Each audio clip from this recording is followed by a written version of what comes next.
Hi, I'm Dr. Lois Frankel with another tip for how you can tell someone to go to hell so they look forward to the trip.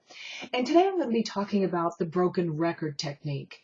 Now, I realize some of you listening to this have never owned a record, so you may not know that when a record is scratched, it repeats over and over and over the same line, over and over and over. It used to be maddening until you move the needle, of course, to another spot.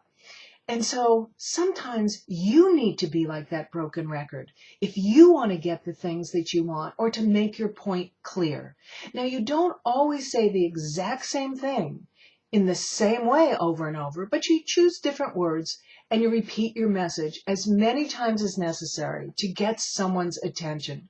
Let me give you an example of how I did this quite a few years ago. I went to the Hollywood Bowl to buy 4 tickets to a concert on Saturday night. And when I got there, the ticket taker said, there's much better seats available on Friday night. And I said, oh, I'd love to be able to go Friday night, but I'm going to be working in New York. And with that, he said, oh, I'm from New York. And I said, oh, I am too. And we had a whole conversation about New York. And then when we concluded, I got my tickets, I walked away, and I didn't think anything about it again. I show up at the Hollywood Bowl on that Saturday night, and there's somebody in my seats. And I said, excuse me, I think you're in my seats. And he looks at his tickets and he said, no, these are our seats. I look at my tickets and I think, no, they're in my seats. And with that, the usher comes over and says, is there a problem? And I said, yes, I think there's somebody in my seats. And he looks at my tickets and he said, these tickets are for last night. And the whole story with the man at the ticket booth comes back into my mind. And so I think to myself, well, there's no way to leave here because my car is stuck in one of those stack situations. So there's no way to get out of here until the concert's over. So I said to him, I hope you'll understand this, that when I spoke with the man at the ticket booth, he specifically said that there were better tickets for Friday. And I said, but I need tickets for Saturday night. And then we had a whole conversation. I think he'll remember me if we could just go talk to him. And he said, well, that particular man, because he looked at the tickets and could see who sold them, that particular man is off tonight. And I said, oh, that's not good. I said, well, I didn't expect that I was going to get the wrong tickets. And so obviously after I'd had a conversation with the man, I thought I'd get the correct tickets. And he said, I'm really sorry, there's nothing I can do for you. So he was being a broken record with me.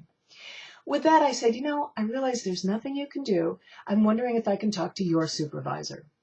And so he brings his supervisor over and we go through the exact same scenario. I'm not going to bore you with it. It was the exact same scenario.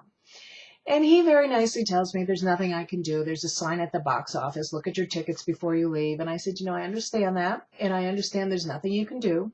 So I'd like to talk to your supervisor. And with that, they bring over the manager of the Hollywood Bowl.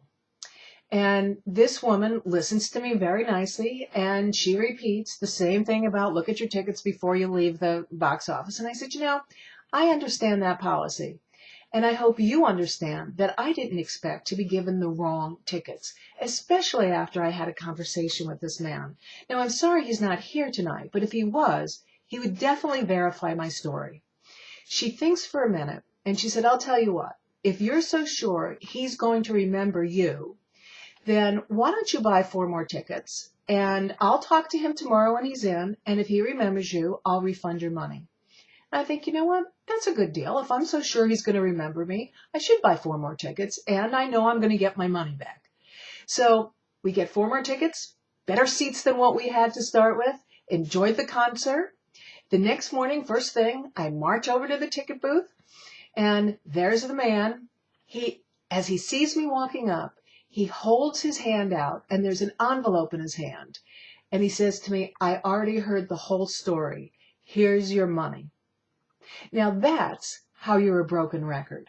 And sometimes that's exactly what you need to do. And you may need to plan it in advance. If you're not used to being a broken record and you anticipate you're going to get some pushback, you may need to think to yourself, how am I going to say this in different ways so that people are going to hear me and I'm not going to walk away feeling as if I've been ignored. So Why don't you practice the broken record technique? You can practice it on your family. You can practice it on coworkers. You can practice it in a store. There's all kinds of places you can practice the broken record and see if it doesn't work for you.